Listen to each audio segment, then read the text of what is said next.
आज का हमारा टॉपिक है इलेक्ट्रॉनिक कॉन्फ़िगरेशन, जो कि हम लोग कुछ 1-2 मिनट में स्टार्ट करेंगे। बट उससे पहले मैं आपको बता दूं कि हम लोग अभी तक पढ़ चुके हैं इस पीरियोडिक टेबल को। आप देख लीजिए, इस पीरियोडिक टेबल को मैंने इससे पहले आपको इसको याद करने के लिए ट्रिक्स बता रखी हैं कि आप इनके एलिमेंट्स को कैसे याद करें। ये होते हैं वर्टिकल कॉलम्स, जिनको कि हम ग्रुप्स कहते हैं, और हॉरिजॉन्टल रोज, जिन्हें कि हम पीरियड्स कहते हैं। बट अब हम लोगों को क्या पढ़ना है कि ये तो हमने देख लिया कि ये पीरियोडिक टेबल होती है, बट अब हमको इलेक्ट्रॉनिक कॉन्फ़िगरेशन आना चाहिए, जो कि बहुत ही मस्ट है। अगर आपको इलेक्ट्रॉनिक कॉन्फ़िगरेशन बनाना आता है 11, तो इसको मैं रख देता हूँ, आप लोग एक बार देख लीजिए। वैसे इसको गूगल कर लीजिएगा, आपको पीरियोडिक टेबल आराम से मिल जाएगा, वहाँ पे इमेजेस मिलाइएगा, वहाँ पे आपको मिल जाएगी। तो मैं जैसा आपको बता रहा था कि आपको आज मैं पढ़ाऊंगा इलेक्ट्रॉनिक कॉन्फ़िगरेशन। इलेक्ट्रॉनिक कॉन्फ़िगरेशन और ये 11th और 12th लेवल पे है कि 11th और 12th लेवल पे आप लोग कैसे इलेक्ट्रॉनिक कॉन्फ़िगरेशन को बनाएंगे। इलेक्ट्रॉनिक कॉन्फ़िगरेशन सीखने से पहले हमको कुछ जान लेना चाहिए कि डिस्ट्रीब्यूशन ऑफ इलेक्ट्रॉन कैसे होता है। तो डिस्ट्रीब्यूशन ऑफ इलेक्ट्रॉन हमको क्या क्या जानना चाहिए। डिस्ट्रीब्यूशन ऑफ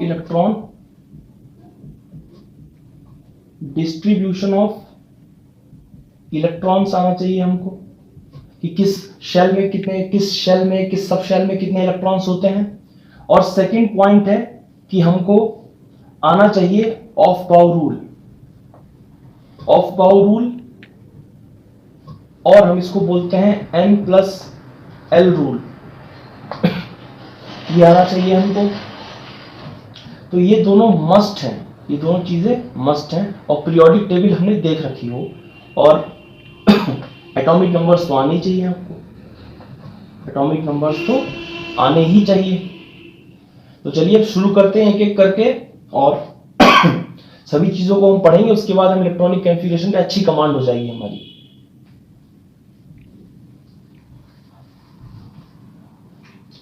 तो सबसे पहले हेडिंग लगाते हैं हम लोग डिस्ट्रीब्यूशन ऑफ इलेक्ट्रॉन्स कैसे होता है। तो डिस्ट्रीब्यूशन ऑफ इलेक्ट्रॉन्स के लिए सबसे पहले आते हैं हमारे पास शेल। तो शेल्स जो होती है, मैंने आपको बेसिक्स में बताया था, K, L, M और N, ये शेल्स होती हैं हमारे पास। उसके बाद आते हैं हमारे पास सब शेल्स। ये मैं बहुत शॉर्ट में बता रहा हूं क्योंकि इतना आपको पता होना चाहिए। S, P, D और F, ये सब शेल्स होती हैं। एक्चुअली में ये ब्लॉक्स ही होते हैं। अच्छा, और इसमें कितनी ऑर्बिटल्स होती हैं। इसमें एक ऑर्बिट होती है, ऑर्बिटल बोल देते हैं इनको, ऑर्बिटल्स। इसमें कितनी ऑर्बिटल्स होती हैं, तो भी एक होती है। P के लिए 3 ऑर्बिटल्स होती हैं।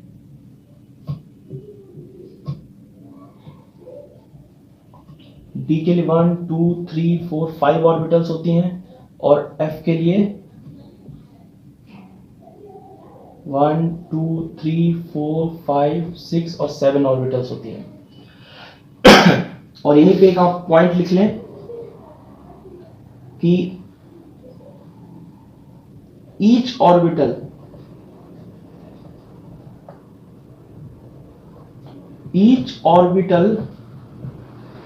contains maximum 2 electrons which are present in anti-clockwise direction। तो ये डिस्ट्रीब्यूशन ऑफ इलेक्ट्रॉन, इतना आपको पता होना चाहिए। अब मैं यहां से आपको एक पॉइंट और क्लियर कर देता हूं कि अगर मैं इस तरीके से बनाता हूं 1, 2, 3, 4, 5, तो इसको क्या बोलेंगे हम, ये क्या है, 5 ऑर्बिटल्स किस में होती हैं, 5 ऑर्बिटल्स किस में होती हैं, डी सब शेल में। तो ये क्या है, डी सब शेल है। सब शेल है। और एक बार मैं फिर से बनाता हूं इसको, 1 2 3 4 5। ये क्या है, 5 ऑर्बिटल्स किसमें होती है, डी सब शेल में होती है। तो ये भी क्या है, ये भी क्या है, डी सब शेल। ठीक है, बट अब मैं इसमें इलेक्ट्रॉन भरता हूं, 1 1 1। इलेक्ट्रॉन्स जो है हमेशा 1 बाय 1 करके भरे जाते हैं, और जब ये पांचों भर जाते हैं उसके बाद हम रिपीट करना स्टार्ट करते हैं। और एक ऑर्बिटल में मैक्सिमम कितने इलेक्ट्रॉन होते हैं, मैंने आपको लिखा रखा है, 2 इलेक्ट्रॉन्स होते हैं जो कि एंटी क्लॉकवाइज डायरेक्शन में होते हैं, एक ऊपर तो एक नीचे, एक ऊपर एक नीचे। तो ये पांचों के पांचों भर गए। तो ये क्या है, fully filled d sub shell. ये क्या है, फुली, या फुली बोलो चाहे filled, filled d sub shell, filled d sub shell. और अगर इसको बोलूं तो ये क्या है, वैकेंट डी सब शेल। और अगर मैं ऐसा करता हूं कि मैं ऐसे भर दूं, यहां पे 4 इलेक्ट्रॉन भर दिया और ये एक खाली रहने दिया, मैंने इसको एक को खाली रहने दिया, तो हम इसको नेम देंगे वैकेंट। प्लीज ध्यान से सुनो इसको, vacant D orbital, vacant D orbital. तो 3 चीजें मैंने आपको बता दी।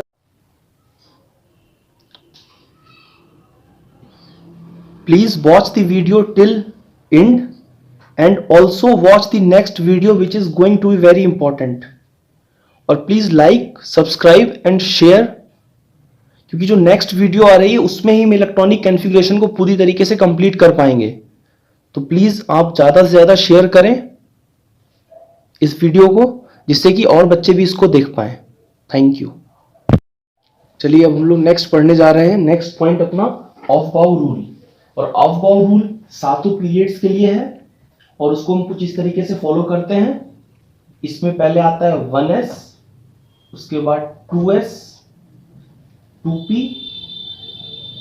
3s, 3p, then 3d, then 4s, 4p, 4d, 4f,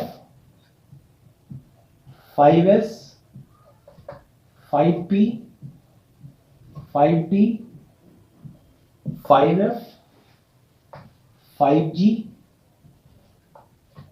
then 6s, 6p, 6d, 6f, 6g, 6h, 7s, 7p, 7d, 7f, 7g, 7h and 7i। तो इतना ये है ऑफ-बाउ रूल, और इसी के अकॉर्डिंग हम इलेक्ट्रॉन्स को भरते हैं। इलेक्ट्रॉन्स जो हैं कम एनर्जी से ज्यादा एनर्जी वाली सब शेल्स में जाते हैं। तो सबसे पहले इलेक्ट्रॉन कहां भरा जाएगा, 1s में भरा जाएगा। तो सबसे पहले 1s में इलेक्ट्रॉन भरा जाएगा, देन 2s में भरा जाएगा इलेक्ट्रॉन को, ठीक है, देन 2s में इलेक्ट्रॉन्स को भरा जाएगा, देन 2s के बाद 1s2 2s2, देन 2p में भरा जाएगा, देन 3s2 में भरा जाएगा उसको, देन उसके बाद 3p में, देन 4s में भरा जाएगा, फिर 3d में, फिर 4p में, फिर 5s में, फिर 4d 5d, इस तरीके से चलता रहता है। और ये तो सिर्फ ऐसे ही बता दिया जाता है, मैं आपको और भी अच्छा ट्रिक दूंगा एक जिसको याद करने। तो ये ऑफ-बाउ रूल है, आप इसको बस इस तरीके से याद रखें, 1s 2s 2p 3s 3p 3d और 4s। इलेक्ट्रॉन्स को ऐसे भरा जाता है, 1s 2s इस तरीके से। और इसके लिए एक रिप्रेजेंटेशन होता है कि हम कैसे कॉन्फ़िगरेशन को दिखाते हैं। तो कॉन्फ़िगरेशन को दिखाने का जो इलस्ट्रेशन है वो मैं दिखा देता हूं आपको। मैं चलिए इसको रेज कर देता हूं, और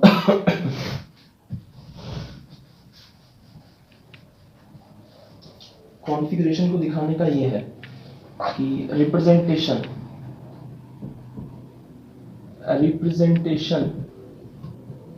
ऑफ इलेक्ट्रॉनिक कॉन्फ़िगरेशन में मैं शॉर्ट में इसी लिख रहा हूं। तो n l to the power x, जहां पे n क्या होता है, प्रिंसिपल क्वांटम नंबर। आप ये क्वांटम नंबर से स्ट्रक्चर ऑफ एटम में पढ़ेंगे, बट आप सिर्फ अभी नेम याद रखें। बहुत अच्छा रहेगा, आगे आपको हेल्प मिलेगी।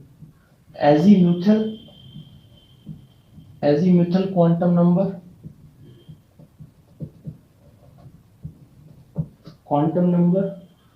और ये जो x होता है ऊपर, जो ऊपर सुपरस्क्रिप्ट में है, सुपरस्क्रिप्ट में जो होता है ऊपर, उसको हम बोलते हैं, ये रिप्रेजेंट करता है नंबर ऑफ इलेक्ट्रॉन्स को इन सब शेल, सब सेल में कितने इलेक्ट्रॉन्स हैं, तो ये x रिप्रेजेंट करता है। तो आप इस तरीके से इसको याद रखें कि ये NLX की पावर इस तरीके। फॉर एग्जांपल, मैं एग्जांपल दे देता हूं आपको। एग्जांपल है, जैसे मैंने यहाँ लिखा 3s2, तो इसका मतलब है मैंने लिखा 3s2, तो 3 तो क्या है n, और s क्या है l, और ये क्या है x, ठीक है। तो n जो है आपका प्रिंसिपल क्वांटम नंबर है, 3 हो जाएगा। s जो है आपका l एजीम्यूथल क्वांटम नंबर, और नंबर ऑफ कितने इलेक्ट्रॉन्स हैं 2। और आपको पता है कि s जो होता है, जो s सबशेल होती है उसमें मैक्सिमम, उसके लिए ऑर्बिटल कितनी होती है, एक ऑर्बिटल होती है, और एक ऑर्बिटल होती है, और एक ऑर्बिटल में कितने मैक्सिमम इलेक्ट्रॉन भर सकते हैं हम, सिर्फ 2 इलेक्ट्रॉन, वो भी एंटी क्लॉकवाइज डायरेक्शन में। और अगर मान लीजिए मैं यहाँ पे दूसरा एग्जांपल लेता हूं, और वो इस तरीके से होता कि मैं यहां लेता 3p4, तो आप इसके लिए स्ट्रक्चर, इसका ऑर्बिटल स्ट्रक्चर कैसा बनता, क्योंकि p ऑर्बिटल है, p सबशेल है, सॉरी p सबशेल है, तो इसमें कितने ऑर्बिटल्स होनी चाहिए, 3 ऑर्बिटल्स होनी चाहिए। और तीनों में मैक्सिमम इलेक्ट्रॉन कितने आते हैं, मैक्सिमम इलेक्ट्रॉन तो आते हैं 6, बट यहां पे इलेक्ट्रॉन का नंबर कितना है 4, तो हम 1 2 3 भर गए और एक ही है 4, तो 4 इलेक्ट्रॉन्स मैक्सिमम आएंगे इसमें। चलिए एक एग्जांपल मैं आपको और देता हूं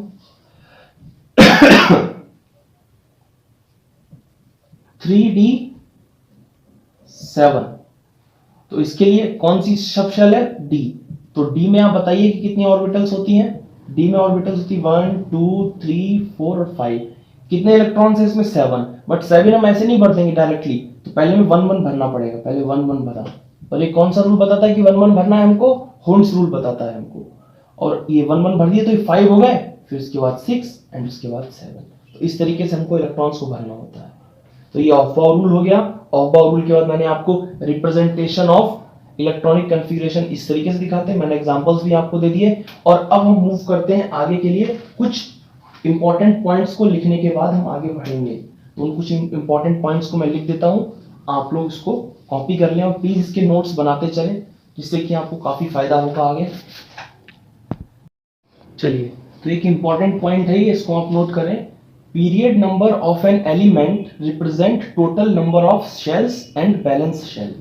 इसका मतलब मैं समझाता हूं आपको कि अगर पीरियड, एग्जांपल लेता हूं, for example if period number of an element represent total number of shells और बैलेंस शेल। अगर मैं मान लेता हूं पीरियड नंबर मैंने लिया 4, फोर्थ पीरियड है अपने पास, तो अगर फोर्थ पीरियड है तो उसमें कितनी टोटल शेल्स होंगी, टोटल शेल्स भी कितनी होंगी 4 ही, टोटल जो आपकी शेल्स होंगी वो 4 होंगी। और बैलेंस शेल भी कौन सी होगी, और बैलेंस शेल जो होगी वो फोर्थ होगी, फोर्थ बैलेंस शेल होगी। और टोटल नंबर ऑफ शेल्स कितने होंगे, 4 शेल्स होंगी। जैसे मैं दिखाऊं आपको एग्जांपल से, देखिए ये है आपके पास न्यूक्लियस, तो एक शेल ये हो गई, दूसरी शेल, तीसरी, और ये चौथी शेल हो गई। तो इनके कहने का मतलब है पीरियड नंबर ऑफ एलिमेंट जो होता है, पीरियड नंबर एलिमेंट का होता है, वो रिप्रेजेंट करता है number, total number of shells. तो total number of total shells कितनी होंगी, 4 हो गई। देखिए आप, ये K, ये L, ये M, और ये N, सॉरी ये N हो गई। तो ये 4 शेल्स हो गई आपके पास। और बैलेंस शेल को भी दिखाता है, क्योंकि पीरियड नंबर चौथा है, 4 है पीरियड नंबर, और जो आखिरी वाली होती है वही बैलेंस शेल होती है। जो last shell which has balance electron,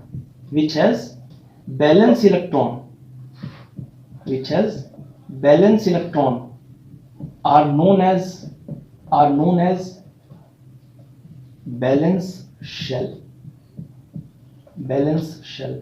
और बैलेंस इलेक्ट्रॉन से मतलब क्या है, जो एलिमेंट की वैलेंसी बताएं, जो एलिमेंट की वैलेंसी बताएं, वैलेंसी बताएं। Last sell which has balance electrons are known as balance shell. अब मैं आपको एक एग्जांपल देता हूं जिससे आपको बैलेंस शेल और बैलेंस इलेक्ट्रॉन में बिल्कुल ही कंफ्यूजन दूर हो जाएगा। वो एग्जांपल है कुछ इस तरीके से। मैंने एक तरफ लिखा यहां पे बैलेंस शेल, बैलेंस शेल, और एक तरफ मैंने लिखा यहां पे बैलेंस इलेक्ट्रॉन्स, और मैं इधर एग्जांपल दे रहा हूं आपको। ये एग्जांपल है, ठीक है। तो फर्स्ट मैंने लिया एग्जांपल, क्या मैंने लिखा है यहां पे, इलेक्ट्रॉनिक कॉन्फ़िगरेशन ऑर्गन 4s2। फिर उसके बाद दूसरा लिखा मैंने यहां पे ऑर्गन 4s2 3d5। फिर मैंने उसके बाद लिखा organ 4s2 3d10 then 4p3। अब आप बताइए इसमें कि बैलेंस शेल कौन सा है, तो आप इस पॉइंट का यूज करिए। Period number of an element represents total number of shells in balance shell. और पीरियड नंबर क्या होता है, पीरियड नंबर होता है n, पीरियड नंबर होता है n। n कौन सा, जो मैंने आपको बताया था, क्या बताया था, nl⁻x। और n क्या होता है यहां पे, प्रिंसिपल क्वांटम नंबर l होता है एजीमुथल, और ये होते हैं नंबर ऑफ इलेक्ट्रॉन। जैसे मैं एग्जांपल लूं 3d10, तो 3 क्या है यहाँ पे n, तो ये क्या बताएगा 3, इसके पीरियड नंबर बताएगा इसका, तो वही वाला n। तो पीरियड नंबर मतलब n। तो यहाँ पे देखो पीरियड नंबर कौन दे रहा है आपको, पीरियड नंबर जो देगा वो इसका बैलेंस शेल होगा, और उसके इलेक्ट्रॉन्स तो हम काउंट करेंगे अभी। तो कितने हुए इसमें, इसका बैलेंस शेल क्या है 4, फोर्थ जो है इसका बैलेंस शेल है। और इसमें बैलेंस इलेक्ट्रॉन कितने हैं, जो बैलेंस शेल है अगर फोर्थ है तो उसमें, और इलेक्ट्रॉन्स कितने हैं ऊपर 2, तो 2 इलेक्ट्रॉन्स हो गए इसमें। अब नेक्स्ट एग्जांपल में देखिए 4 भी हो सकता है, 3 भी हो सकता है, बट जो ज्यादा वाला होता है वही बैलेंस शेल होता है। तो बैलेंस शेल कितना हो गया, 4 हो गया बैलेंस शेल इसका। और इसमें इलेक्ट्रॉन्स की बात करें तो इलेक्ट्रॉन कितने हो गए, 2 इलेक्ट्रॉन, क्योंकि बैलेंस शेल में जितने electron are known as balance electron. Balance shell में जितने इलेक्ट्रॉन होते हैं उन्हीं को कहते हैं बैलेंस इलेक्ट्रॉन्स।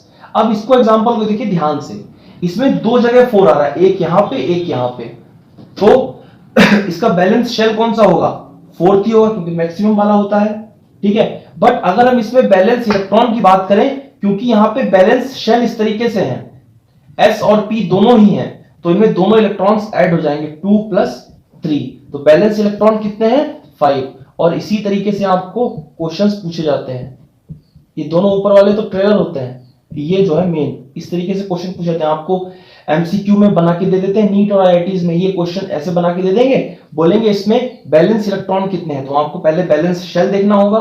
बैलेंस शेल इस तरह, अगला मैं जो पॉइंट लिखा हूं काफी इंपॉर्टेंट है, तो वो उसको और क्लियर करेगा। चलिए अब नेक्स्ट पॉइंट पे बढ़ते हैं हम लोग। तो ये नेक्स्ट पॉइंट है कि from third period onwards all elements have vacant D subshell. ये रिमेंबरिंग पॉइंट है और आपको ये याद रखना पड़ेगा कि थर्ड पीरियड के बाद सभी elements, all elements have vacant D subshell, उनमें वैकेंट डी सबशेल आ जाती है। चलिए नेक्स्ट पॉइंट देखते हैं हम लोग। ईच पीरियड स्टार्ट्स विद, ये इलेक्ट्रॉनिक कॉन्फ़िगरेशन बनाने के लिए बहुत अच्छा पॉइंट है, और ये आपको हमेशा टिप्स पे रहना चाहिए, 2-4 बार प्रैक्टिस करेंगे तो आपको याद हो जाएगा, और इसको आप अप्लाई करना सीखें। Each period starts with s subshell of a new shell and ends with p subshell of that shell, not applicable for the first period। First period के लिए एप्लीकेबल नहीं है। क्यों एप्लीकेबल नहीं है, क्योंकि उसमें हाइड्रोजन आता है और हीलियम आता है। हाइड्रोजन का इलेक्ट्रॉनिक कॉन्फ़िगरेशन क्या होता है 1s1, और इसका इलेक्ट्रॉनिक कॉन्फ़िगरेशन क्या होता है 1s2। तो इसमें क्या है, s पे ही स्टार्ट है और s पे ही खत्म है, तो इसमें क्या है p के, ये p पे एंड ही नहीं हो रहा है। बट अदर कोई भी एलिमेंट ले तो वो हमेशा s पे स्टार्ट होगा और p पे एंड होगा।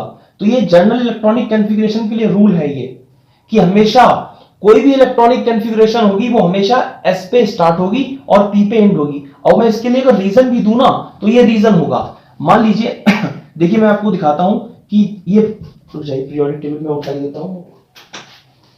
ये देखिए कि पीरियोडिक टेबल आप अगर देखते हैं तो आप क्या देख रहे हैं यहाँ पे कि इधर ये क्या बना हुआ है, ये पूरा का पूरा एस ब्लॉक बना हुआ है, और ये इधर क्या है आपके पास, ये आपके पास पी ब्लॉक है। तो आपको अगर किसी भी एलिमेंट की कॉन्फ़िगरेशन बनानी, मान लीजिए आपको निकल की कॉन्फ़िगरेशन बनानी है, तो आप स्टार्ट तो यहीं से करेंगे, तो आपको एस से ही स्टार्ट करना पड़ेगा। निकल की बनानी है तो आप यहां से स्टार्ट करेंगे, यहां से यहां आएंगे, फिर यहां से यहां जाएंगे, फिर यूं जाएंगे, फिर यूं, फिर यहां पे खत्म होंगे। तो इसका मतलब क्या है, स्टार्ट यहां से होगी और एंड हमेशा पी पे होगी। ठीक है, तो इस तरीके से आप याद रखें। तो ये NS से स्टार्ट हो रही है और NP पे खत्म होगी हमेशा, और बीच में आपके जो भी आए इलेक्ट्रॉन्स भरे जाएं, F में जाए D में। ठीक है, और जैसे जैसे हम आगे बढ़ेंगे और आपको कॉन्फ़िगरेशंस और अच्छे से क्लियर हो जाएगी। तो हम लोग एक बेसिक बना चुके हैं इलेक्ट्रॉनिक कॉन्फ़िगरेशन को